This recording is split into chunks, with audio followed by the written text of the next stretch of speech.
Hello everyone, welcome to this video. In this video, we shall discuss about zeros and poles of analytic function. Right? So we shall see how an analytic function can be represented at its poles and zeros, using the poles and zeros. So how we can represent analytic function. So first of all, so zero of a function means, so z is equal to a is a zero of function f of z if f of a is equal to 0, right? So the points at which function reduces to 0 are called the zeros of f of z. Similarly, pole of f of z means, so z is equal to a is a pole of a function f of z if limit f of z as z approaches a is infinite. That means as z approaches a, f of z should tend to infinity. That means at that point, f of z tend to infinity. It has to become indefinite. So those points are called poles. Right? Now we shall discuss zeros and poles of particular analytic functions. Right?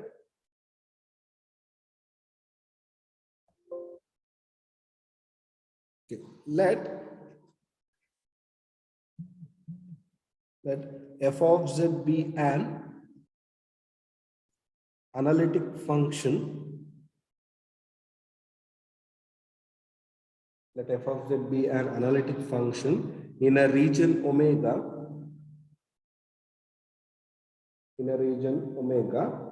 with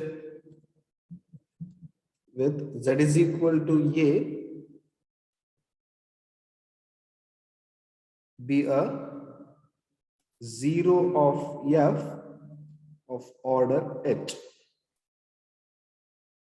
Right? So f of z is an analytic function and z is equal to a is a zero of f of order h. Now f of z is analytic in region omega and a is a point of omega. Now we shall use the Taylor series expansion of f about a, right? By finite Taylor series expansion, Taylor's series expansion,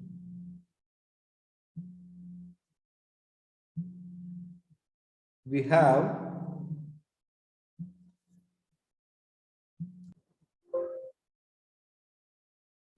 f of z is equal to f of a plus f dash of a by 1 factorial into z minus a plus f double dash of a by 2 factorial into z minus a whole square, so on. F h minus 1th derivative at a by h minus 1 factorial into z minus a whole to the power h minus 1 plus z minus a whole to the power h into some function h of z. In fact, this Taylor series expansion can be written for any positive integer n. So here I have chosen the positive integers to be h. H is the order of the zeros, that is equal to a. So it will be some positive integer. So with respect to the positive integer h, I am writing the Taylor series expansion. So where the function fh of z, where fh of z is an analytic function in some neighborhood of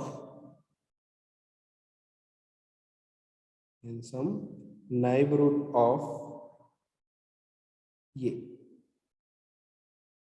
So I have explained the Taylor series expansion. So just refer to it. So using the Taylor series expansion, I am expanding f of z about A. Now since z is equal to A is a zero of order h of f of z, we have f of a, f dash of a, so on up to f h minus 1 the derivative at a. So all these will be equal to 0. So we have seen this earlier also. So if z is equal to a is a 0 of order h, then f of a, f dash of a up to f of f h minus 1 the derivative at a will be 0. But f at h the derivative will not be equal to 0. So so using these values, so as all these derivatives are equal, so by this Taylor series expansion up to h minus 1 the term all reduces to 0, only the h term will remain. So what is that? It is z minus a whole to the power h into fh of z. So this will remain. So f of z will be equal to z minus a whole to the power h into f h of z, where fh of z is analytic in some neighborhood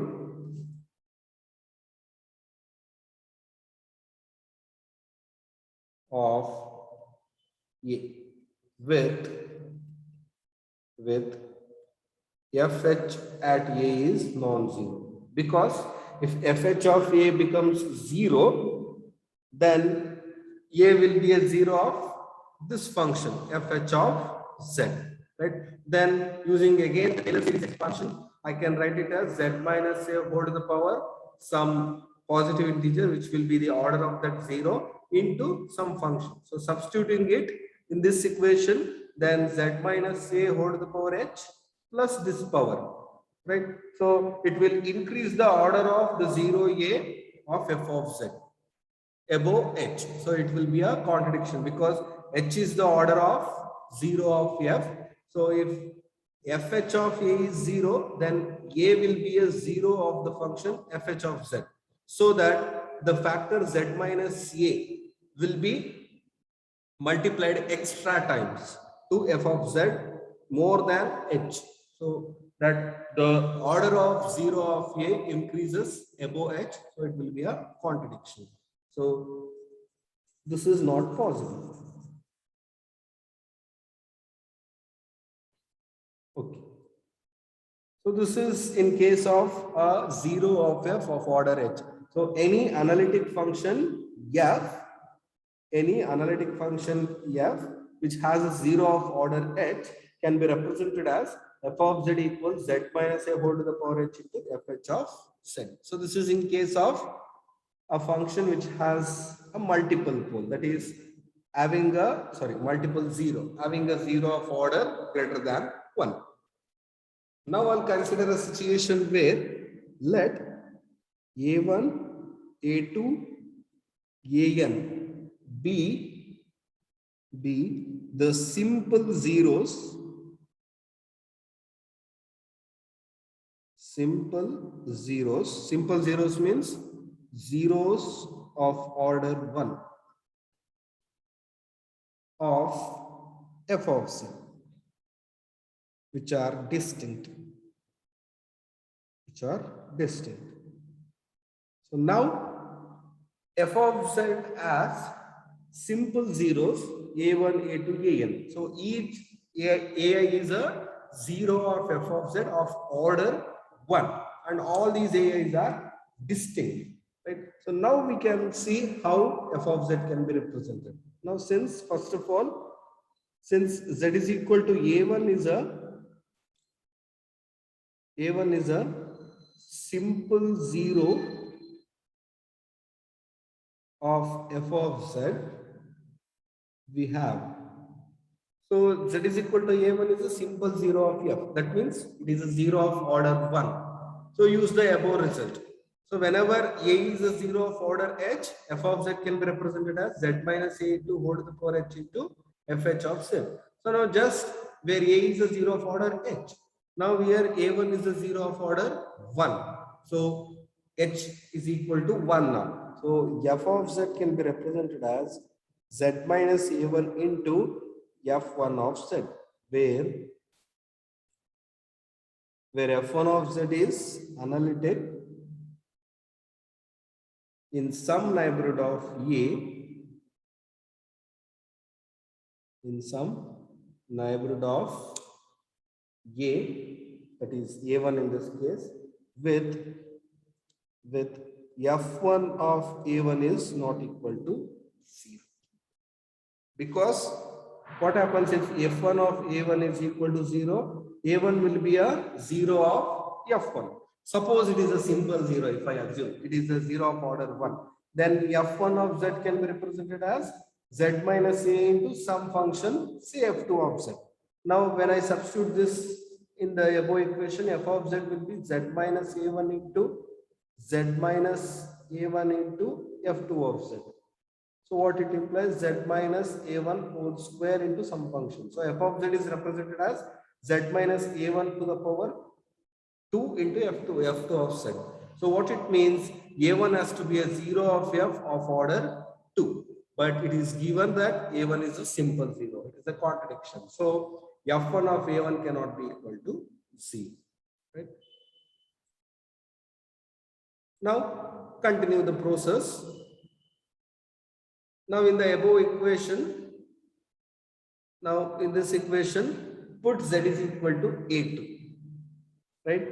Take z is equal to a2. Then f of a2 will be equal to a2 minus a1 into f1 of a2, right? But f of a2 is 0, as a2 is a 0 of f of order 1. Now a's are distinct, so this is non-zero.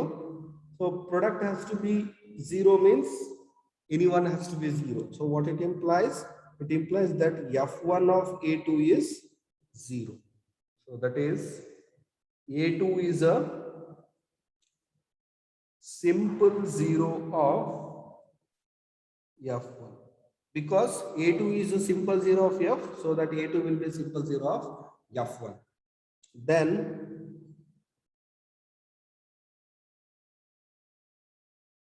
again, since z is equal to a2 is a simple 0 of f1, how we can represent using the Taylor series expansion as we done above. f1 of z can be represented as z minus a2 into, say, some function f2 of z. F2 of z, where f2 of z, where f2 of z is analytic in some neighborhood,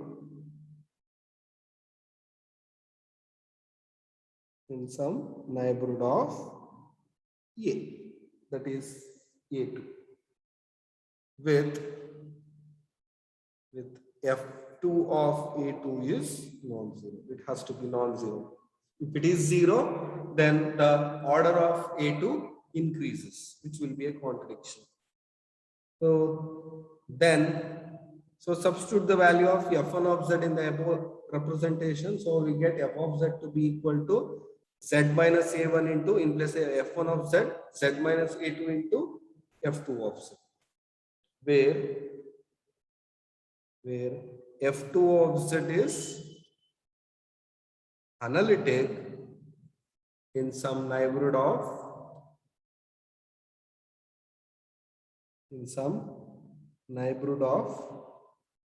a2, with f2 of a2 is non-zero. Next, what you will do? Next, we shall take z is equal to a3. Put z is equal to a3.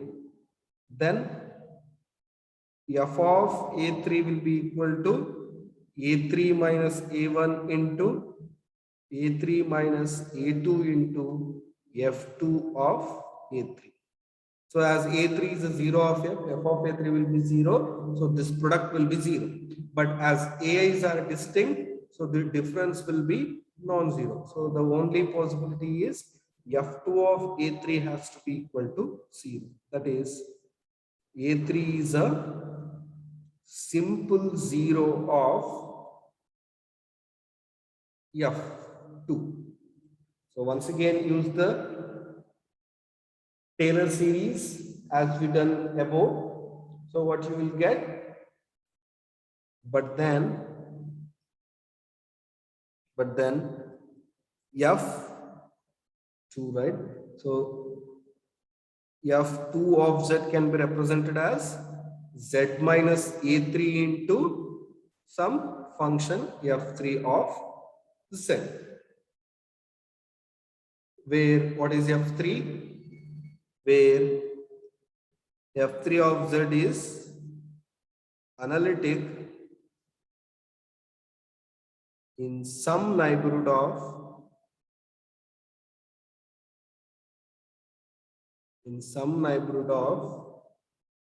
A3 with F3 at A3 is non-zero. Then F of Z takes the form Z minus A1 into Z minus A2 into F2 of Z. In place of F2 of Z, I can write Z minus A3 into F3 of Z, where F3 of Z is analytic in some neighborhood of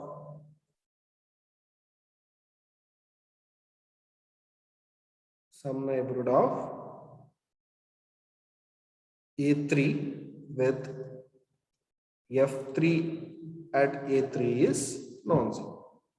Next, what you will do? Next, take Z is equal to A4. Then you will get F of Z to be equal to Z minus A1 into Z minus A2 into Z minus 3 into Z minus A4 into some F4 of Z, like this. So continuing as above, continuing like this,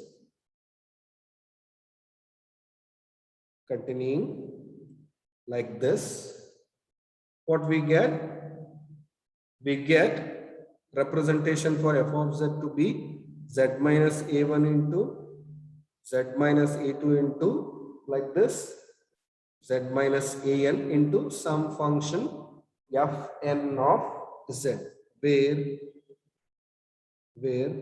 Fn of Z is analytic in some neighborhood of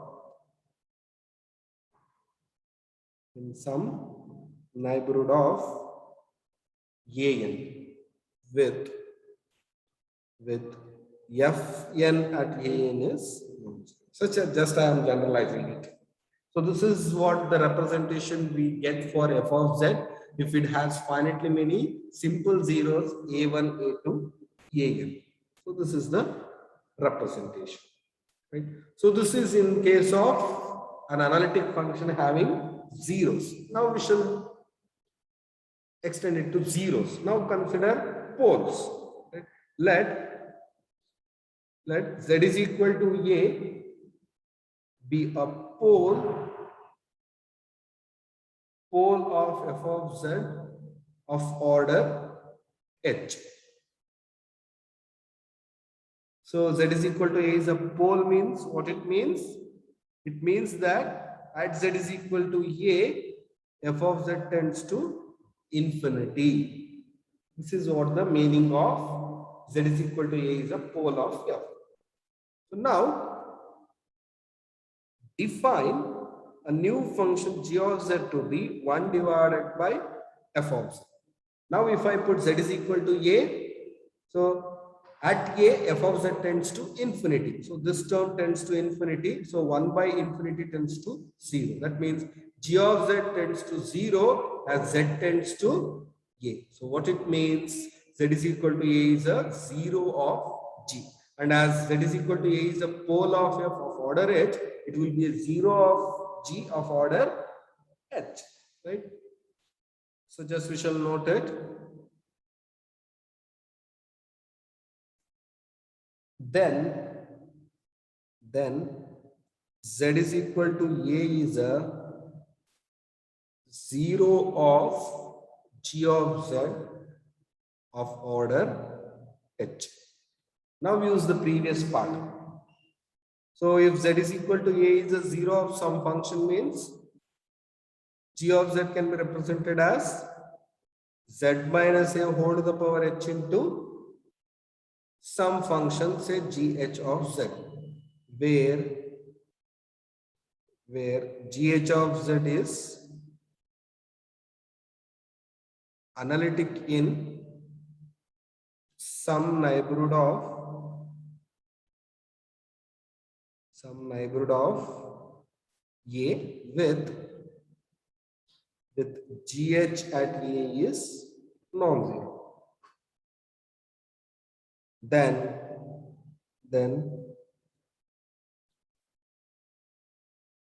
f of z is equal to 1 by g of z, right?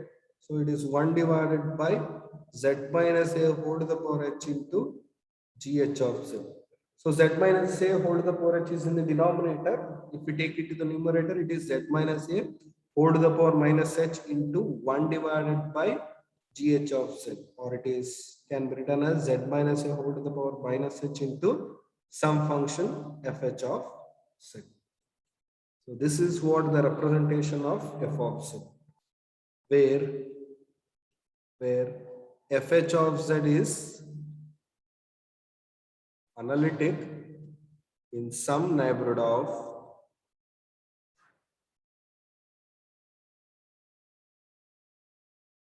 a,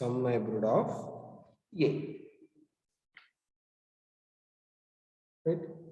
So this is what the representation of f at its poles.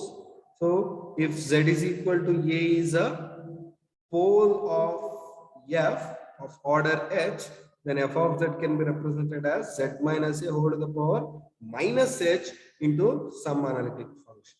So in case of 0, it will be a positive power equal to the order, and when it is a pole, the power is equal to order of the pole with negative sign.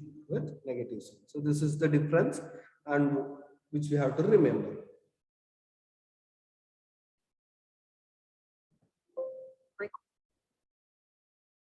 So now we shall solve a problem based on this representation of an analytic function at zeros and poles. So problem is, suppose f of z is analytic in a region omega with zeros edges. So edges are zeros of the function f of z in the region omega, counted with multiplicities. Counted with multiplicities means, so if z is equal to a is a 0 of order h, so order is also called multiplicity. So we can say z is equal to a is a 0 of multiplicity h. So if z is equal to a is a 0 of multiplicity h, then a is counted h times. So it is taken in count for h times. So this is called counted with multiplicities, right? So if it is a 0 of higher order, so it is not counted one times, it is counted as many times as its order indicates, right? Then gamma is a cycle in omega which is homologous to 0 with respect to omega and not passing through any edges. So not passing through any edges will directly imply that index can be defined for each of the 0, right? Because for any closed curve gamma, if a point A lies on the gamma, means for that point index cannot be defined. So index can only be defined for points which are inside the curve or outside the curve, but not on the curve. So gamma does not passes through any of the edges, implies that either edges lies inside the curve or outside the curve. So that is very important here. So, and we also know that index is non-zero for all points inside the curve, and index is 0 for all the points which are outside the curve. Then we have to show that 1 by 2 pi I integral integral f dash of z by f of z dz over gamma is equal to summation of indices of the zeros aj with respect to gamma. So this integral is equal to sum of the index of the zeros aj's with respect to gamma. So note that index is non-zero if aj lies inside gamma, right? It is zero if aj lies outside gamma, right? For all aj's which are outside gamma, as index is zero means the respective term will be zero, and it is unnecessary to consider zero terms in a summation. So we shall neglect all aj's which are outside gamma, because with respect to those index is zero, so that they will not contribute any value to the summation. So we shall consider only those aj's which are enclosed by gamma or which are inside gamma, for which index is non-zero. So now we shall see how many zeros can be enclosed within the curve, right? So that is we shall see now. So first of all, what is given? So given f of z is analytic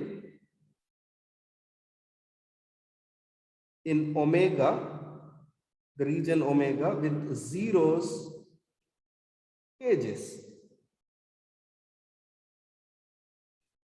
and gamma is a cycle which is homologous to zero, which is not passing through any edges, right? So first of all, we assert that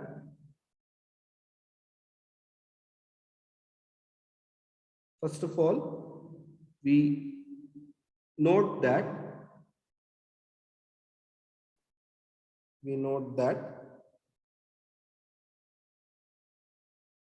index of aj with respect to gamma can be non-zero only for finitely many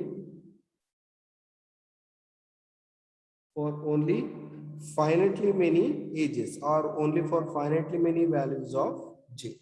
So now I am noting that only for finitely many edges index is non-zero.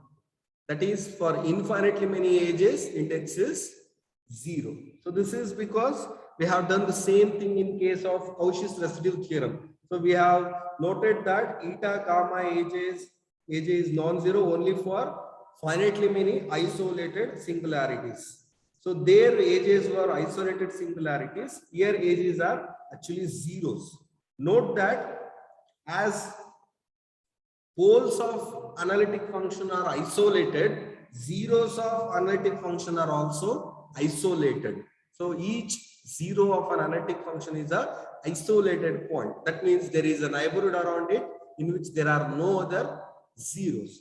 So if I assume that there are infinitely many zeros enclosed by gamma, then we end up with a contradiction, as we done in the case of Cauchy's residue theorem. In case of Cauchy's residue theorem, we took it as a claim, and at the end of the proof, I have proved the claim. So in that claim, already actually we have proved that index is non-zero for only finitely many edges. Their edges were isolated singularities. Here edges are zeros. That is the only difference. So using that claim part in the Cauchy's residue theorem, I am noting a similar result, that only finitely many zeros edges can be enclosed by gamma, right? So just I have quoted that proof of that claim in short. So suppose not the set of all such edges will form an infinite subset of a compact set, and hence it will have limit point, which is impossible as all such edges are isolated. So just I have briefed out that proof in these lines. Right? Now, as we have noted that only finitely many AJs are enclosed by gamma, we shall take those finitely many AJs as, let A1, A2, so on AN be the only finitely many zeros of f of z such that index of AJ is non-zero with respect to gamma. So only for these values of Z, say index is non-zero, right? Now as A1, A2, AN are the zeros of f of Z, so we can represent f of Z as Z minus A1 into Z minus A2 into so on Z minus AN into G of Z, right? Where each AI is repeated as many times as its order indicates. Where G of Z is analytic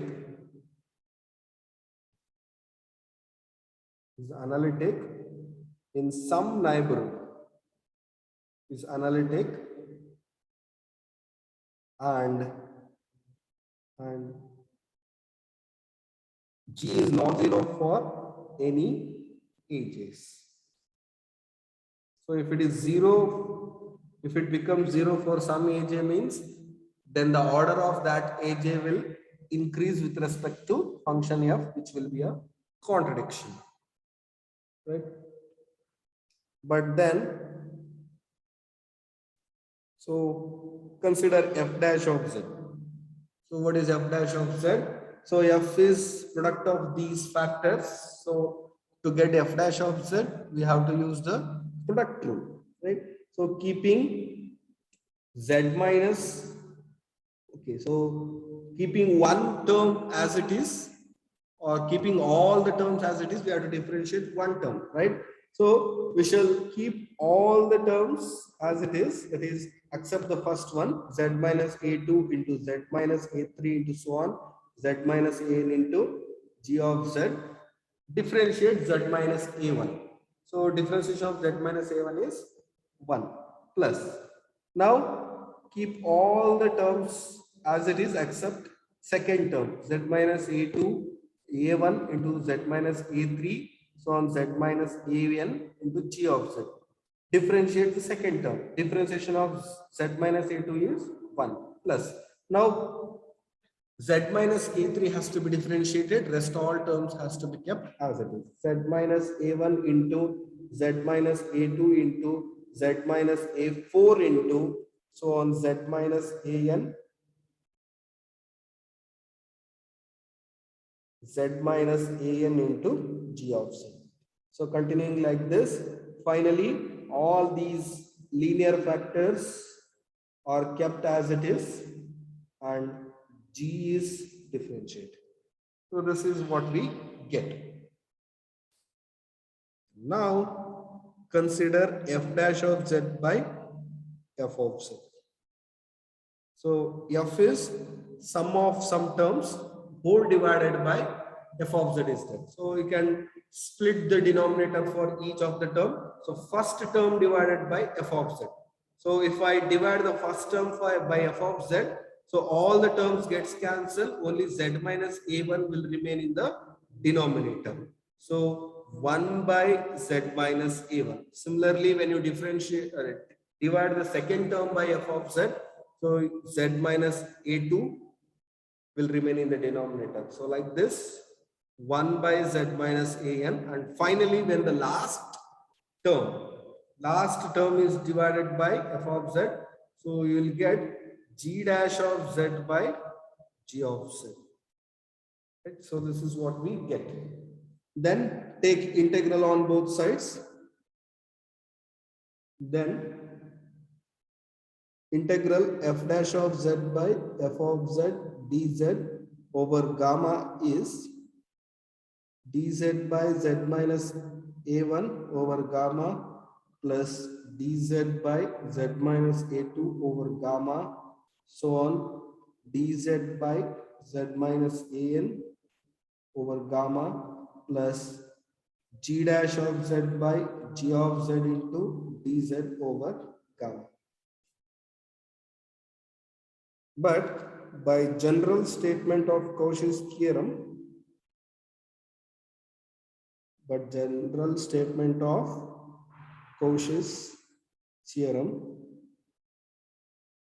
as g dash of z by g of z is an analytic function, its integral over the cycle which is homologous to 0 is 0. So this is because gamma is homologous to 0 mod omega. And g dash of z by g of z is an analytic function. So this term reduces to 0, right? Now what about the remaining terms? So for that, we consider the Cauchy's integral formula, generalized Cauchy's integral formula. So recall the Cauchy's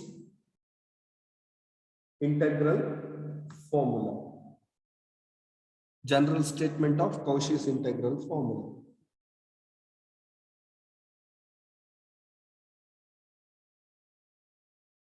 So it states that let f of z be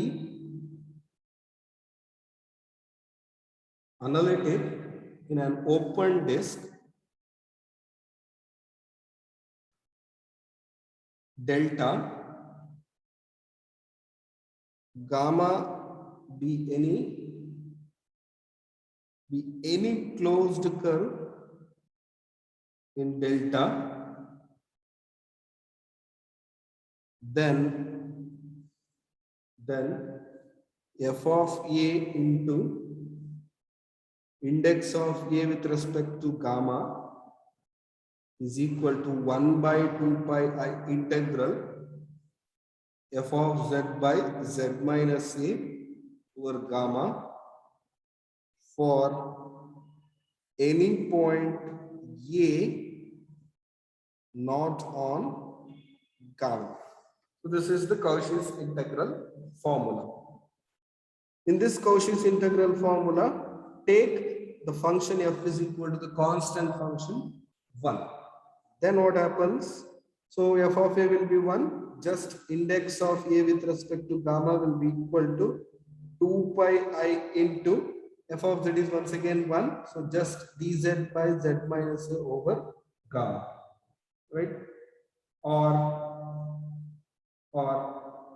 I can write like this. So integral dz by z minus a over gamma is 2 pi I times the index of a with respect to gamma. So this is what we obtain using the Cauchy's integral formula. Now we shall apply this for each of these terms.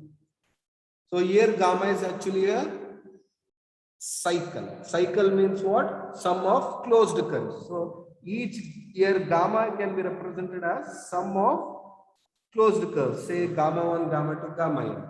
As this result holds for each closed curve, so it will directly hold for any cycle also. So it is easy to observe. So just represent gamma as sum of the arcs, right? So therefore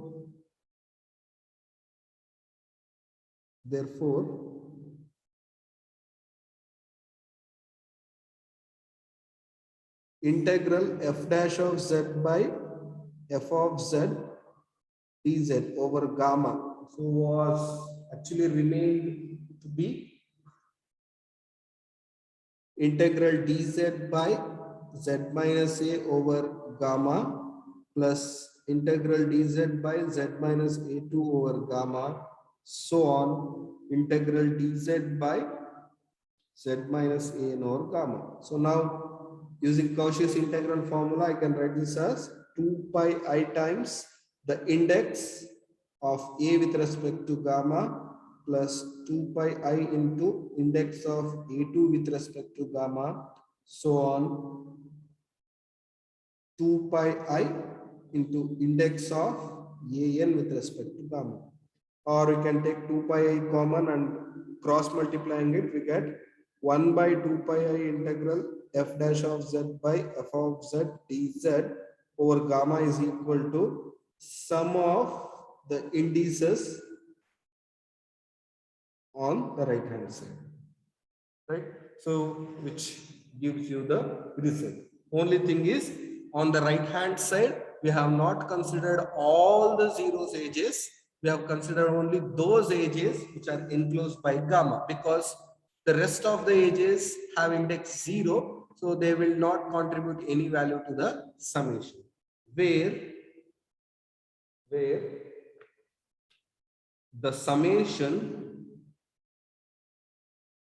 the summation is taken for those j values for which edges are enclosed by gamma. So which completes the problem. So we got 1 by 2 pi I times the integral f dash of z by f of z dz to be sum of the indices eta, gamma, aj, where we have taken those j values for which edges are enclosed by gamma.